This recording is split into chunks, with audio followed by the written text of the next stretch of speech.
aqui a gente morde e assopra. No Castelo Cast de hoje, a gente está com um convidado, idealizador do projeto EVAS, e no desenrolar dessa conversa, vocês vão ver que projeto bacana que impacta vidas. Então, Alex, entrega tudo que você pode oferecer, que é aquela conversa que a gente teve lá atrás, que resultou nesse convite atual. Então, o que é o EVAS? Quem que é o Alex Mota? Conta pra gente tudo.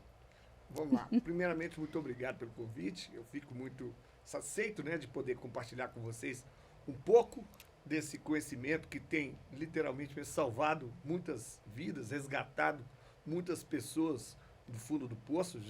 Esse programa já está presente em 20 países e nem eu imaginaria um dia que um pé no traseiro, né, da minha separação, né, ia proporcionar para tantas pessoas isso que vem proporcionar. Então, estou muito feliz de poder estar aqui falando um pouquinho dessa questão aí, para poder aliviar os corações. O prazer é nosso, porque eu sei que vai acrescentar todo esse movimento que acontece atrás desse projeto EVAS, né? Então, como começou, quem que é o Alex e como começou esse projeto? Ótimo.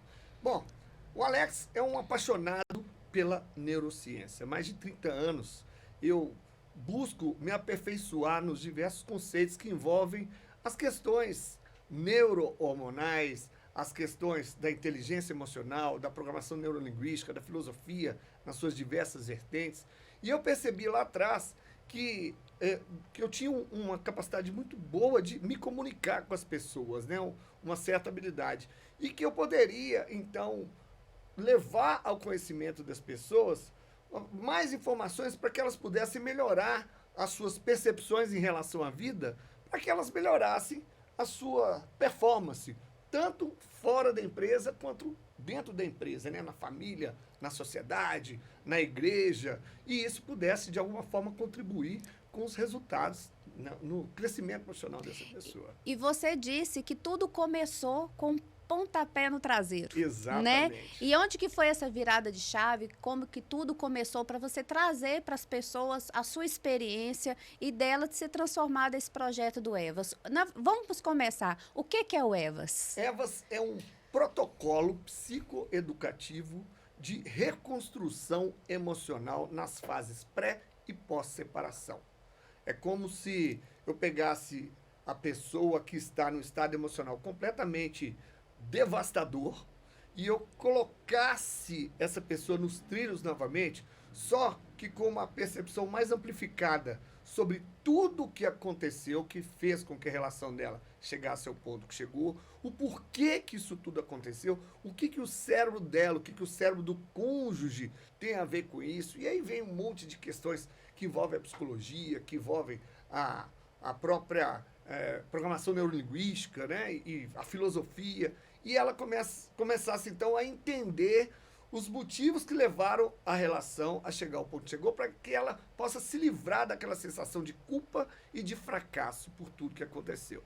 E tudo isso nasceu com uma experiência própria, né? Quais foram os sentimentos e quando aconteceu aquela virada de chave? Pois é. Bom, fala um pouquinho da parte ruim, para você então chegar no que é hoje. A parte ruim vai ser um pouco pesada. Porque isso né? é interessante, porque às vezes a pessoa vê um cara hoje estruturado, fala, isso aí ele quer vender algum curso, ou ele quer alguma coisa com isso, mas a sua experiência pessoal é que vai fazer com que esse projeto as pessoas sintam que isso é para ela também. Eu acho que é aí que faz a mudança para a pessoa. Então, eu acho que ninguém está livre de uma situação, de um conflito na relação conjugal. Exatamente, eu costumo sempre dizer isso, por pura desinformação, né? Tem um estudo do IBGE, feito em 2010, que mostra que 1 em cada 3 casamentos terminam em divórcio no Brasil.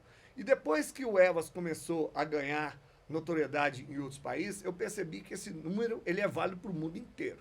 1 em cada 3 casamentos terminam em divórcio. Esse número tende a aumentar devido à influência das redes sociais.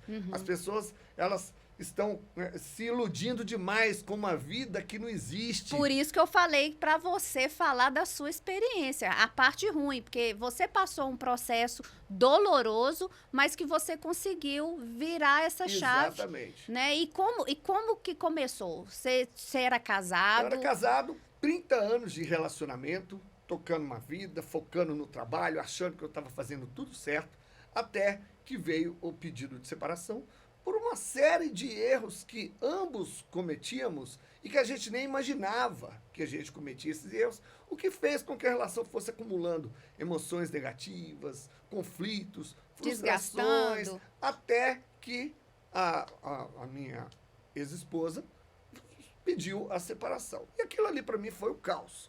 Todo mundo tem referências na vida. E a minha referência são os meus pais. Os meus pais, eu acho que têm 62 anos de casados.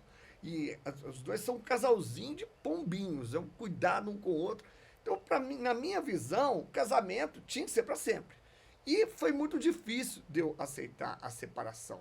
E eu cometi todos os erros que você pode imaginar que o ser humano pode cometer, mendigando o afeto, mendigando a querendo pessoa de voltar. volta, fazendo de tudo para ter aquela vida de volta. Eu não conseguia aceitar. É difícil até de entender como que o palestrante motivacional, um cara que entende de inteligência emocional, que dá palestra sobre essa questão do comportamento humano, chega nesse estágio. Eu cheguei ao ponto, Mari, de pegar o meu celular, gravar um vídeo chorando, pedindo a minha ex-mulher, pelo amor de Deus, volta pra mim, eu não tô aguentando mais, e postei no meu perfil do Facebook. Nossa, Você tem uma ideia. Que trágico. Exatamente, com a intenção de, já que eu não conseguia sensibilizá-la, a minha ideia era sensibilizar os amigos Que estavam no entorno. né, para falar assim, poxa, dá uma chance pro cara, a gente fica completamente perdido. Porque ninguém quer ver uma família destruída, né? Então eu falo assim, se há chance, vamos tentar. Exatamente. E o mais incrível de tudo, eu costumo dizer que o universo é cheio de possibilidades e de incríveis possibilidades. E muitas vezes a gente está passando numa fase difícil, a gente não percebe que o universo anda costurando coisas grandes para você, até em atos catastróficos, como a minha postagem no Facebook. É um você não viu, propósito. chorando. Exato. Hoje, eu pensei, quando eu começo a olhar para trás, eu pensei, gente, o universo, Deus, parece que costurou tudo para eu estar fazendo esse trabalho, né? E aí, com essa de não conseguir, eu cheguei ao ponto, então, de planejar a minha morava no bairro Buritis, tem um depósito de material de construção do lado, o Shopping Parage. Eu pesquisei uma corda de nylon trançado com viscosidade, falei, não aguento mais, eu não aguento mais sofrer, vou acabar com isso. E aí eu cheguei no meu apartamento, a minha primeira mulher saiu de casa para cuidar do pai que estava com Alzheimer, e daquela solidão ali no apartamento, né, daquela tristeza toda, eu só chorava, falei, não aguento. Peguei um banco desses banquinho de madeira, banqueta de barzinho, 80 centímetros, subi, deixei o meu celular em cima da poltrona, pus aos prantos e comecei a rezar, a orar e pedir a Deus para me perdoar e para cuidar dos meus pais, para dar conforto para os meus pais. E no meio daquela situação, era só eu tombar a banqueta e acabou. E o meu telefone disparou a tocar incessantemente. Olha como o universo age. Tocava, desligava, tocava. E eu comecei a ficar aflito, não é possível, gente, que até pra gente se telemarketing não dá sossego, né? E aí, quando eu olhei no Bina do celular, o nome da minha mãe. Minha mãe tá sentindo alguma coisa. Deus usou sua mãe. Minha mãe tá sentindo alguma coisa. Olha só isso. Preste atenção nisso. E a minha mãe tá sentindo alguma coisa, eu não vou conseguir. Aí você fala assim, ó, espera aí um pouquinho, que é, daqui a pouco. Você lembra dos desenhos do Pernalonga? Lá atrás tinha um anjinho do lado, o capetinho do outro. Parecia que o capetinho falava assim, pula logo.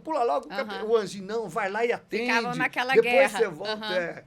E aí, quando eu fui atender o telefone chorando, não era minha mãe, era uma amiga minha que falava comigo há mais de um ano, com um nome parecido com o da minha mãe, Lidiane, ao invés de Lurdinha, que é o nome da minha mãe. Quando eu atendi o telefone, que eu falei, alô, mãe, alô, Alex. Não é sua mãe.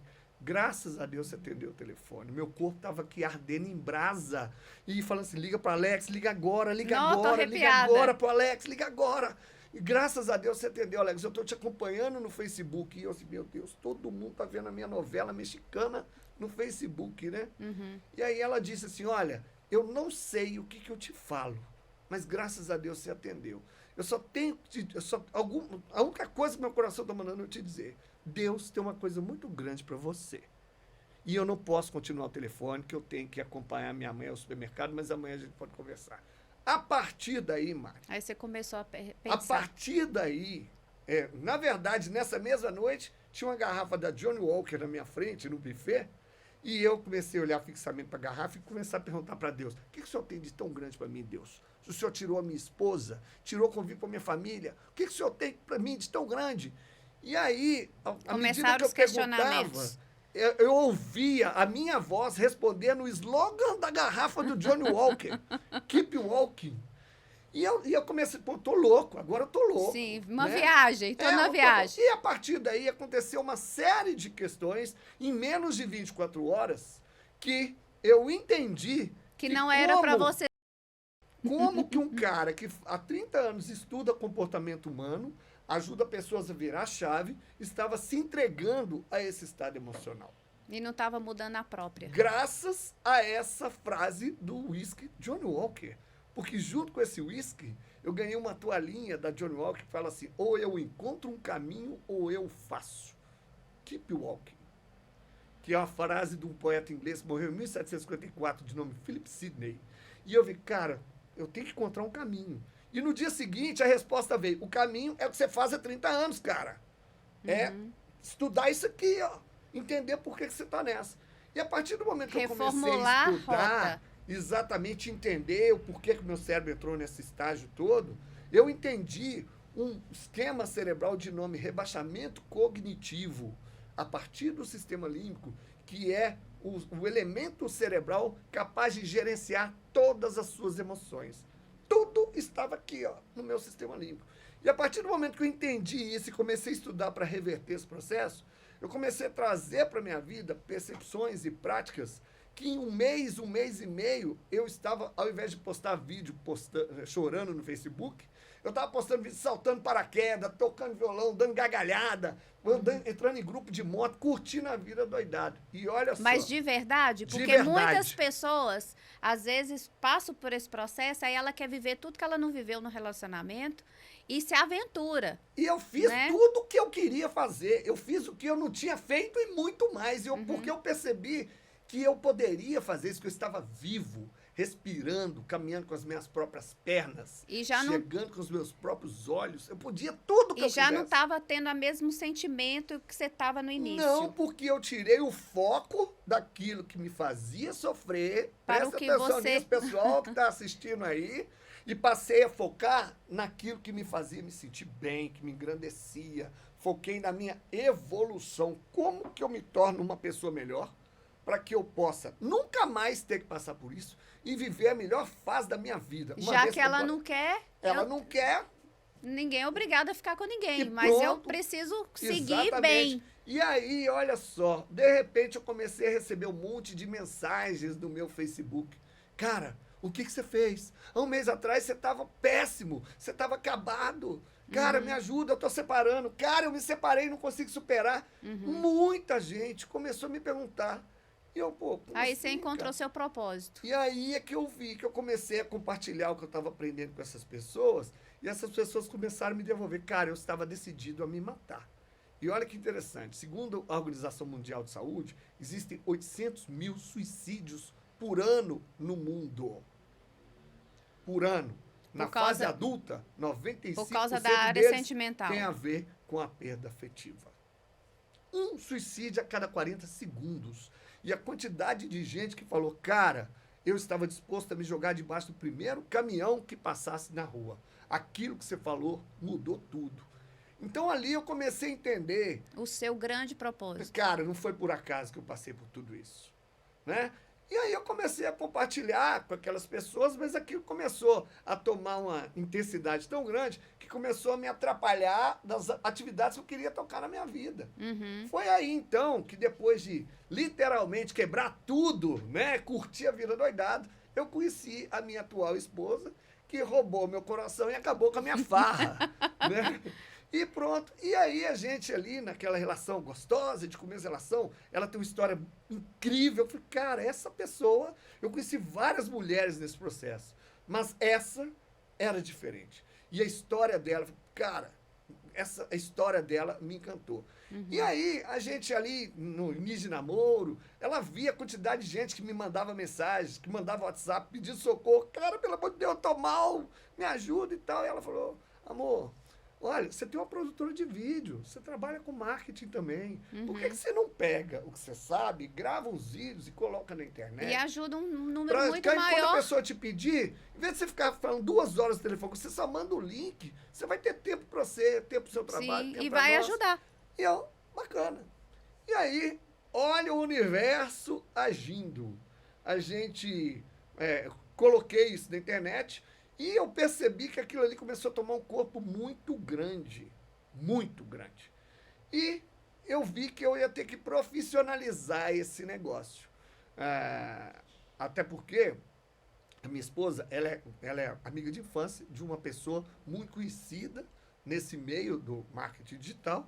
E o contato com o marido dessa pessoa, um dos precursores que trouxe esse projeto de forma de lançamento no Brasil, falou, cara, você vai ter que parar tudo que você faz, você vai mexer só com isso. Você tá louco, cara, eu não largo a minha empresa, eu não largo o meu negócio por nada. Você vai largar. E eu não acreditei.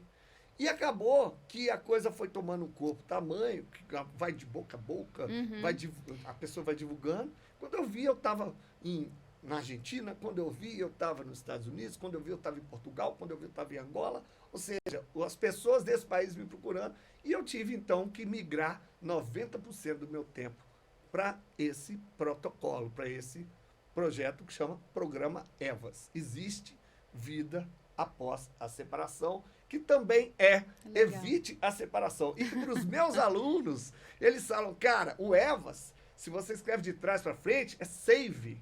Cara, você salvou minha vida.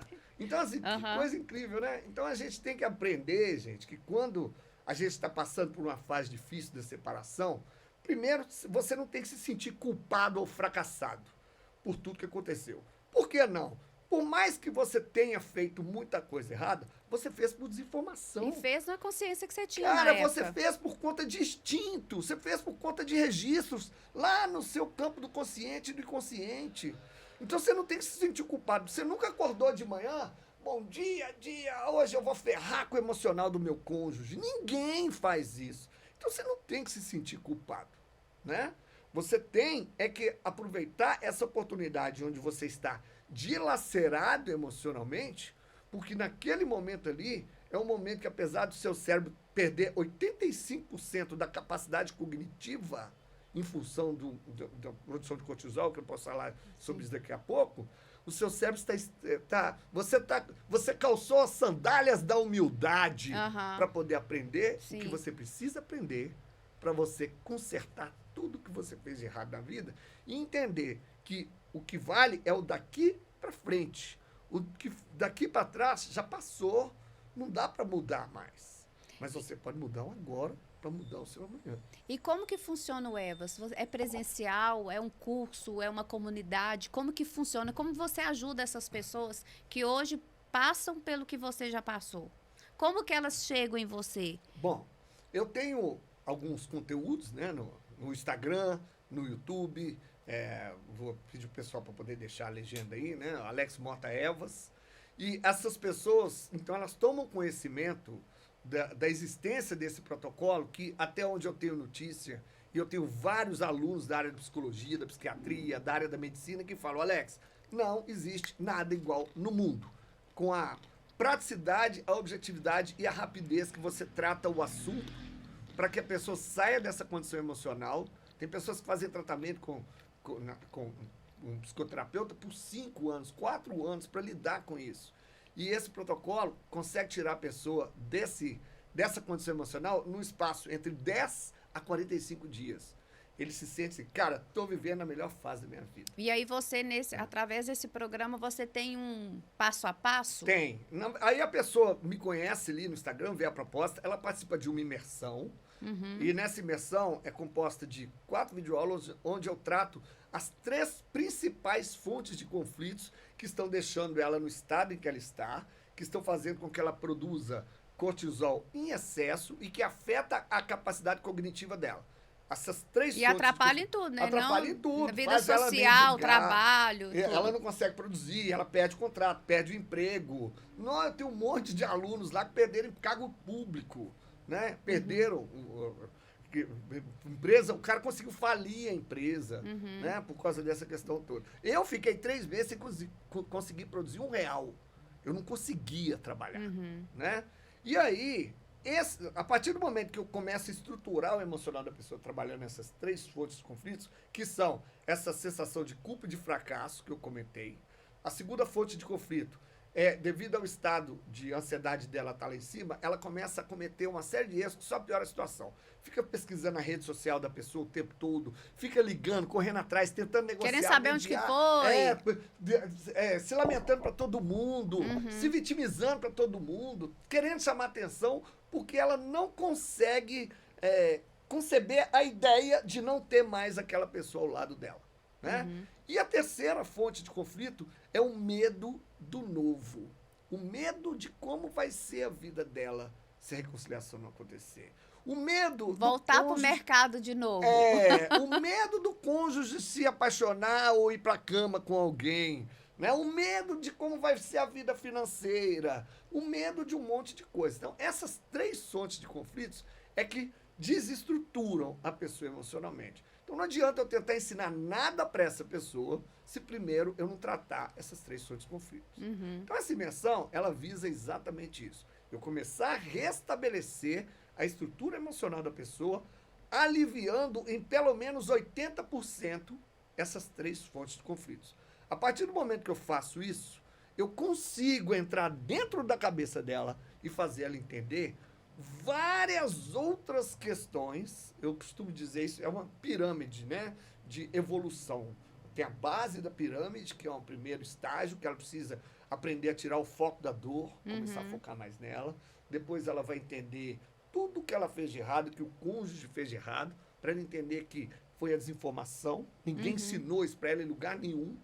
Né? Depois entra no outro estágio, que ela vai aprender a aceitar os fatos e parar de acumular mágoa em relação ao outro, e raiva do outro e de si mesmo, né? Até porque acumular mágoa é o mesmo que você tomar pequenas doses de veneno na esperança de que o outro morra. Mas, na verdade, quem está morrendo é você. Sim. Né? Depois desses 3 estágios, aí sim, a pessoa está pronta para tentar uma reconciliação de forma mais consciente de tudo que ela fez de errado, de tudo que o outro também fez de errado, e eu ensino algumas técnicas neurais para que ela consiga entrar dentro do sistema límbico da pessoa. Ai, vai dar uma... Ah, não, fala uma coisinha aí para nós. E fazer com que a pessoa sinta falta dela, mesmo que essa pessoa não queira vê-la pintada, nem pintada de ouro. Entendeu? Tem um negócio que chama gatilho do desapego, né? Você já reparou com aquele sobrinho seu, que você vai brincar com ele, ele chega e te esnobe, né? Não quero e tal. Você, então tá bom, então não sou mais seu amigo, não quero mais brincar com você, não compro mais presente para você e, por favor, não olhe mais para mim que eu não gosto mais de você. Qual que é a reação da criança quando você fala isso? Ela corre atrás. Ela corre atrás de você. Ela faz de tudo. Mas isso funciona na cabeça do adulto? Sim, acredite, só que do jeito certo, entendeu? Agora, não adianta você fazer a pessoa sentir sua falta se quando ela te dá uma nova oportunidade, você faz tudo errado de novo. Né? E não adianta também ela falar, você me convenceu, então volta pra mim, você vai correndo. Não, Agora eu tô bem, tem que valorizar. Agora eu tenho que pensar se eu quero voltar. Então tem um monte de... Aí vira desafio, são todas estratégias neurais, né? Que você libera neurotransmissores na outra pessoa. Você tem esse poder de liberar neurotransmissores numa outra pessoa. Com seu próprio comportamento, porque o que ela via antes não vê mais. Então, se ela vê essa diferença, já desperta a curiosidade ou o interesse de saber por que essa pessoa não está me ligando mais. Será que já arrumou alguém? Exatamente. Né? Você inverte o jogo completamente. Alex, mas isso funciona com 100% das pessoas? Depende. Se a pessoa fizer o protocolo, seguir o protocolo à risca, A tendência é funcionar. Mas se não funcionar, é porque aquele ciclo se encerrou. Mas Não já existe isso. aconteceu com algum aluno seu que passou por essa imersão e tudo, e depois ela que não quis voltar? Demais! Por quê? Porque no processo, esse processo, essa etapa da reconciliação, são apenas 5 aulas. Em 5 dias você entende o que você tem que fazer. Mas a aplicação disso demora 2 meses. Então, o resultado é rápido. Demora 2 meses. E nesses 2 meses, você entra para um outro módulo, aonde, o que eu te ensino? Eu te ensino a pegar um amor que você sente por essa pessoa e sufocar esse amor. Eu te ensino a deixar de amar essa pessoa. Mas como assim, Alex? Mas eu amo, eu quero ela de volta. Pensar nas coisas ruins dela. Exatamente. Eu ensino ela a deixar de amar essa pessoa. Para quê? Para aumentar o gatilho do desapego. E eu troco o foco do amor da pessoa pelo amor próprio. Porque às vezes também não é amor, é aquele sentimento de rejeição que faz a pessoa achar que ama demais. Exatamente. Né? Inclusive, quando você é dispensado, a sensação que você está apaixonado, ela volta com uma intensidade tremenda. É tudo produção neurohormonal, tudo processo químico cerebral que ninguém sabe. E como cessar esse processo cerebral? Aí é que tá. Aí vai para essa segunda etapa. Esse protocolo todo trabalha exatamente isso. O tempo todo, durante 45 dias, eu bombardeio a pessoa com uma série de percepções para ela começar a ver a situação de forma diferente. Eu utilizo técnicas sem que ela perceba que eu entro dentro do sistema límbico dela e faço ela diminuir a produção de cortisol, que está fazendo com que ela fique com esse estado emocional tão dilacerado, e começa a substituir a produção de cortisol por neurotransmissores do bem-estar e da felicidade. É onde ela começa... É um processo tão interessante que a pessoa fala assim, Alex, eu estou assistindo essas aulas, a mesma aula eu já assisti 10 vezes. Eu pego o celular, coloco no colchão, ponho o fone e coloco em loop aquela aula e vou te ouvindo. Cara, o sono vem, eu durmo igual um passarinho. Você fica contando historinha, a pessoa dorme. Relaxa e dorme. Na verdade, o protocolo, ele é todo construído... Para relaxar a pessoa. Para relaxar a pessoa, para fazer ela parar de produzir cortisol e para produzir hormônios do bem-estar. E para ela tirar aquelas amarras, né? Porque aí, às vezes a pessoa tá armada também. Fala, será que isso vai dar certo? Exatamente. E vai desarmando a pessoa e eu vou convencendo ela por meio de uma série de argumentos e estudos. Segundo estudo da Universidade da British Columbia, tal. Segundo estudo, segundo enquete do Japão, segundo revista tal. Eu vou provando para a pessoa que aquilo ali não é uma opinião minha. É uma coxa de retalhos com estudos baseados em 12 das mais renomadas universidades do mundo que abordam assuntos da filosofia da neurociência. Aí você reúne tudo nesse pacotão. Focando só na questão emocional pré ou pós-separação e vou entregando. Só que nessa fase, enquanto ele está implementando a reconciliação, ele entra, então, na fase da autoestima. E é aí que ele começa a perceber se a reconciliação é viável para ele ou não. Por quê? Porque nessa fase, a próxima é a reconstrução da autoconfiança, né? E a autoestima já está lá em cima. E aí é que as pessoas começam a chegar, cara, você está diferente, o que você está arrumando? Você tava mauzão, Você tava mauzão. Nossa, então, agora você virou bonita. outro. Exatamente. Então, você muda completamente seu comportamento. E a partir do momento que você se mostra ao mundo de uma forma mais atraente e interessante, porque você o mundo te percebe. Com certeza. Enquanto isso, o ex-cônjuge está te assistindo de camarote. Mas a gente não tem contato. Mas os pombos correios, que são os amigos em comum, têm. É impressionante como na fase da separação aparecem os falsos amigos e os pombos correio. Muito cuidado com isso. Aquela pessoa que você jurava que jamais ia te dar uma facada pelas costas, às vezes vai ser um dos que vão dar em cima do seu ex-cônjuge. É impressionante. É uma triste realidade isso. Sem contar aquela questão dos amigos do casal, né? Que acabam que nos isolam. Toma partido também, né? Não é que toma partido, é porque quando você se separa, você se torna uma ameaça pro ciclo social do casal. Por quê? As esposas dos seus amigos vão pensar assim, olha, o Alex separou, tá pegando todo mundo, tá curtindo a vida. Daqui a pouco meu marido vai quer ver convencer meu marido a se separar também, certo? Ou pros maridos, o Alex tá numa fase boa, ele vai dar em cima da minha mulher. E as esposas, a mesma coisa. Ela tá carente, vai se aproximar do meu marido. É surreal. Até nos grupos de pais, aquele ciclo social que você cria com os coleguinhas da escola, com os pais, até naquilo ali você é excluído. Aí você se vê sem cônjuge, sem amigo, né? Muitas vezes sem dinheiro. Que Largada à à própria sorte. Pelo amor de Deus. É por isso que o cara se mata. Porque o cara acha que a vida acabou, perdeu o sentido, né? E a partir do momento que ele se reconstrói, aí é que ele toma a decisão se ele quer voltar ou não. Porque nessa situação, que o cônjuge já sinalizou que quer voltar, foi você que disse, não, eu não estou preparado, né? Eu estou numa fase muito boa, eu estou redescobrindo, quero me tornar uma pessoa melhor, eu quero concluir esse processo. Vamos ver o que vai dar. Mas aí você tem técnicas que você vai cozinhando aquela pessoa em banho-maria para você tomar a sua decisão. E o Evas é voltado só para homens? Homens e mulheres. E qual que é seu público maior? Meio a meio. Tá meio a meio? É. E qual que você acha que recupera mais rápido, o homem ou a mulher? Meio a meio. Também? É, o que recupera mais rápido é o que se dispõe a seguir o protocolo à risca. Então, esse que se dispõe, é a homem ou a mulher?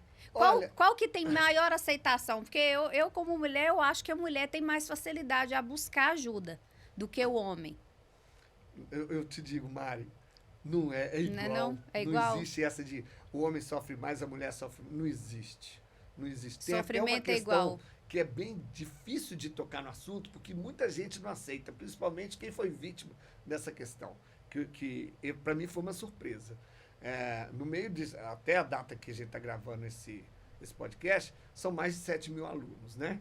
Acredite, a questão da traição, 56% das mulheres traem mais contra 44% dos homens no mundo atual. E a gente tá acha que é o homem, empoderada, né? Não é, entendeu?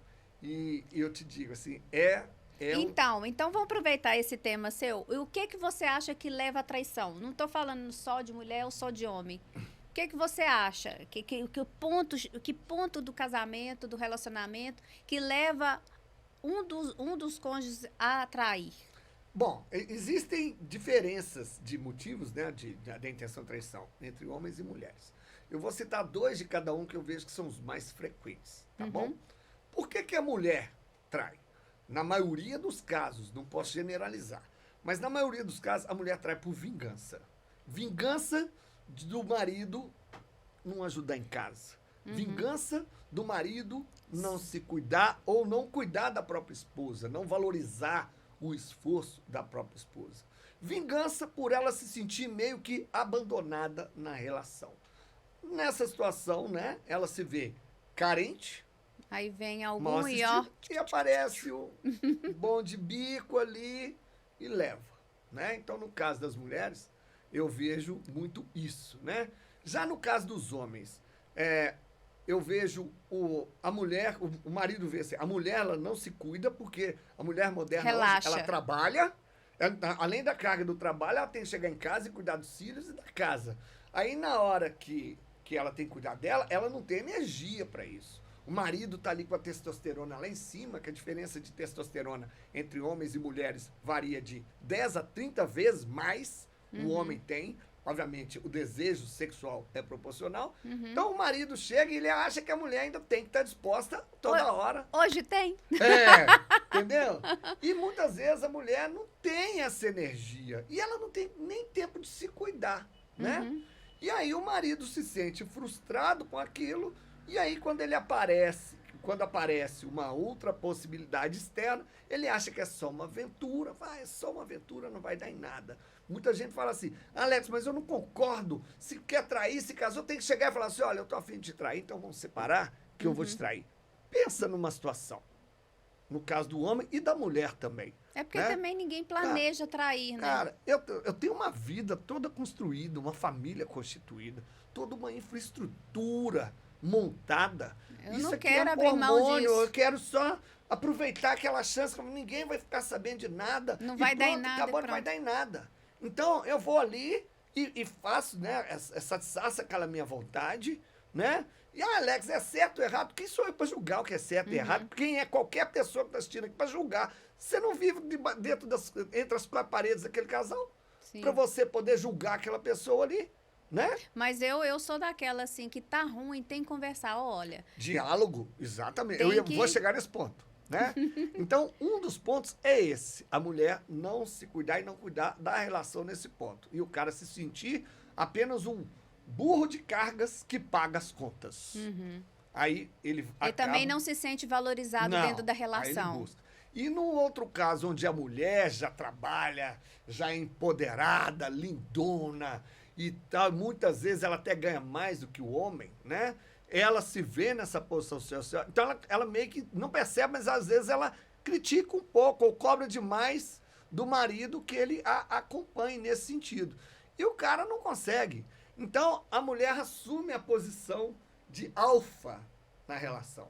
E essa geração do pessoal dos 45, 50, 60 anos foi criado na visão de que o homem é o alfa, é o protetor da relação. É o provedor. E quando a mulher ela assume essa posição, ele não se sente mais o alfa, o que ele faz? Ele busca uma outra mulher com um nível bem mais abaixo do que o dela, para que ele se volte para ela e se sinta alfa para aquela mulher.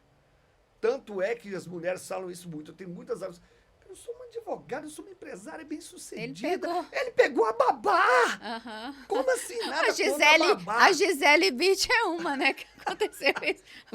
Entendeu? É porque o cara, ele quer se sentir superior, porque é o instinto dele.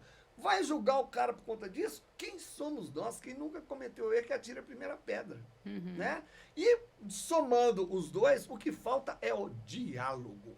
As pessoas, os casais, eles misturam DR, que seria discutir a relação, por DR de dialogar a relação. Quando fala, já tá falando Isso. Brigando. A discussão tem conotação de disputa de razão. E numa disputa de razão no relacionamento, não existe ganhador. Os dois perdem. Por mais que você ache que você saiu com a razão, você não saiu. Às vezes o outro ficou calado para não estender a briga, que ele já está de saco cheio.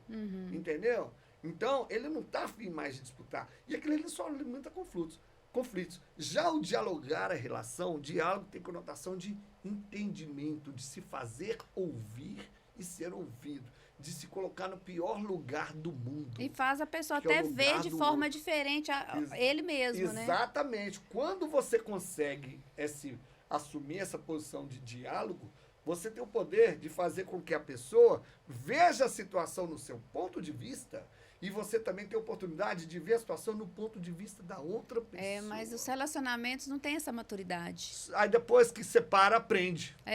Daí tem que procurar o Alex, É participar do Evas, para poder arrumar o estrago. Da DR ali já tinha salvo meu casamento, né? Então, assim, infelizmente, eu costumo dizer, o motivo pelo qual 1 em cada 3 casamentos termina em divórcio no mundo é a desinformação. A desinformação. Esse tipo de informação, eu acho que tinha que ser uma matéria no colégio, igual tem a matemática, tem as ciências, né, a biologia. A inteligência emocional também, né, para poder a pessoa se ver, porque às vezes eu acho que na maioria das relações o erro está no outro, não está em si próprio, né, e de repente mostrar que não, é um casal, os dois erram por um motivo ou outro. Exatamente, né? Exatamente. As pessoas falam muito dessa questão da infidelidade, né? Eu não concordo com a infidelidade, eu não aceito ser traído, ser traída. Aí eu falo, mas o que é ser infiel para você? É quando você trai o cônjuge, você vai para a cama com outra pessoa, você se envolve com outra tem pessoa. Outros tipos de... Olha, eu te falo o seguinte, traição. Esse tipo de infidelidade aí tá lá na ponta. Eu diria que tá assim, no fim de todo um trajeto de infidelidade. Porque quando você se casa, você fala na frente do seu padre e do seu pastor, né? Eu te juro fidelidade, eu te prometo ser fiel, cuidar de você, né? Te respeitar e te amar até que a morte nos separe, né? Na lua de mel já começa a ser infiel com esse propósito. E o infiel vem de não se... A própria palavra, né? Infiel vem de não se adequar a um propósito, a um acordo, né? E o propósito do casamento é você respeitar o outro, é você se colocar no lugar do outro, é você evitar frustrar o outro, é você entender as expectativas do outro, se fazer entender para não gerar falsas expectativas. E para quebrar o encanto, né? Você acha que momento da relação quebra esse encanto para desencadear todo esse processo? O excesso de frustrações. lembra da frase que eu comentei antes de começar o podcast? Uhum. É uma frase que me libertou, inclusive. Foi um dos gatilhos para me libertar. É do cônjuge achar que a gente sempre vai agir da forma com que essa pessoa esperasse que a gente agisse, né?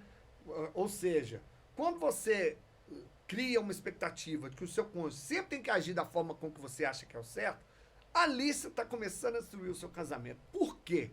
Porque o seu cônjuge teve vivências durante a vida inteira completamente diferentes das suas. E ele não está dentro da sua cabeça para saber o Teve que te agrada, o lá que no desagrada. hipocampo, né? Teve traumas, questões de referências familiares, questões de bullying na escola e uma série de registros que ficaram ali enraizados, que às vezes a pessoa nem se lembra daquilo, mas o inconsciente, o sistema límbico, Faz ele ela é responder. cruel. Exatamente. Com Então, atitudes. muitas vezes ela tem uma atitude que não é de acordo com aquilo que você gostaria que ela agisse, porque ela já está agindo para se defender. Uhum. Alguma relação daquela situação ali, com alguma situação que a desagradou no passado, o cérebro dela fez. Então ela acabou reagindo por impulso. Ah, mas é teimosa, a pessoa não adianta, ela não muda, ela não quer conversar, não aceita conversar. Exatamente por conta disso. Por isso que é necessário você buscar se conhecer mais. Quando eu falo que a desinformação é a culpada, é a verdadeira responsável pelo fim dos relacionamentos, é exatamente porque a gente não conhece como que a gente funciona. O que eu vejo é que ninguém está preparado para assumir uma relação. As pessoas se conhecem, se apaixonam e topa tudo, né? No início, tudo é lindo. Aí, com o tempo, começa a incomodar. Né? Então, eu acho que tinha que ter um preparo, de repente, antes da pessoa entrar no relacionamento, para ela se curar para entrar no relacionamento, igual você hoje fala tão bem da sua esposa, mas também fez você se tornar também um marido bom para ela. Né? Então, tudo é um preparo, mas você teve que se curar para poder também ser uma boa pessoa. Né? Eu diria que eu fiz bom uso da minha experiência de separação, porque eu vi assim, ou eu me torno uma pessoa melhor, ou eu vou quebrar a cara de novo. E se tornar uma pessoa melhor é para você mesmo, e o resto é consequência. Exatamente. Né? Então, Alex, para quem está nos assistindo, qual que é aquela dica fundamental para as pessoas que estão assistindo entenderem o que é o Projeto Evas, aquela dica de ouro que você tem em cima de todos os seus conhecimentos e toda a sua experiência de vida? Bom, primeiro, se você está num casamento, aprenda a se respeitar. Não se anule. Não se coloque em último lugar. É o erro que eu vejo em quase a totalidade dos casamentos que chegaram ao fim. A pessoa priorizar sempre o trabalho, priorizar os filhos, priorizar as contas a pagar, priorizar as vontades e expectativas do cônjuge e se colocar em último lugar. Aí ela não se cuida. E não se cuidando, ela deixa de ser interessante para ela e para o cônjuge. E ela deixando de ser interessante para ela e para o cônjuge, ela está destruindo a família dela. Né? Então, priorize. Tem uma regrinha básica que a gente sempre ouve, né? Que é o seguinte, que o primeiro, se você quer ter uma vida plena, você primeiro de tudo na sua vida, você tem que priorizar Deus. Primeiro, Deus. E quanto mais intimidade você tiver com Deus, é impressionante o quanto a sua vida dá certo. Segundo lugar, você tem que se priorizar. Depois de Deus, você se cuida. Lembra da história do comissário de bordo lá no voo? Em caso de despressurização, coloque primeiro o oxigênio em você e depois a pessoa ao seu lado. Depois, o cônjuge. Não tem essa de... Não, depois meus filhos é minha prioridade. Não, cara. O seu cônjuge é prioridade. Vocês dois juntos e unidos vão priorizar os filhos. Quem coloca os filhos diante do cônjuge, em primeiro lugar do cônjuge, isso acontece muito com quem está no segundo casamento, está falando assim, olha, você não é prioridade para mim, você está em último da fila e essa pessoa nunca vai dedicar o tanto que ela deveria se dedicar àquela relação. Ok? Então, isso é até bíblico, os filhos. E por último, o trabalho, Alex. Quer dizer, então não vai sobrar de tempo para eu trabalhar? Vai. A partir do momento que você começar a colocar Deus em primeiro lugar, as portas do trabalho facilitam para você. Uhum. A sua relação facilita para você. A sua saúde mental vai te ajudar a cuidar mais de você. Você vai aprender a gerir melhor o seu tempo. administrar melhor o seu tempo, administrar melhor a sua relação. E aí sim, você vai trabalhar de forma correta. Aquela regra do 80-20, né? 80% dos seus resultados estão concentrados no 20% daquele esforço estratégico. Então, aprenda sobre essa regra, essa curva de Pareto, né, que eles chamam, né? Essa regra.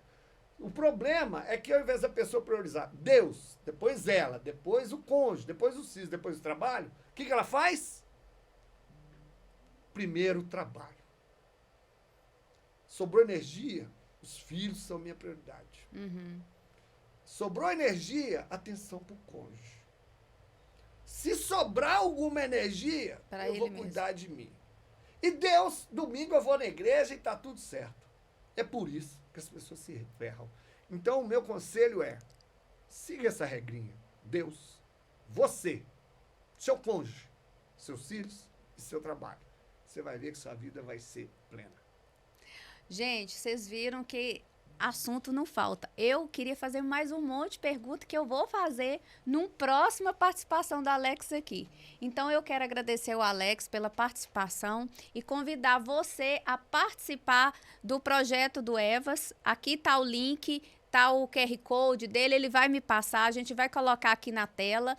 E fique à vontade para conhecer esse projeto tão inovador, tão bacana, que quase ninguém fala e que é super importante para as pessoas que estão passando por essa fase se restabelecer. E não podia esquecer uma lembrança da Paula Cansado, que futuramente vai estar aqui conosco também, que tem uma história de vida muito interessante. E eu quero agradecer a Lu Quintino, que fez meu cabelo, minha maquiagem. Também está com o QR Code de ambas aqui na tela. E até o próximo episódio, gente. Valeu!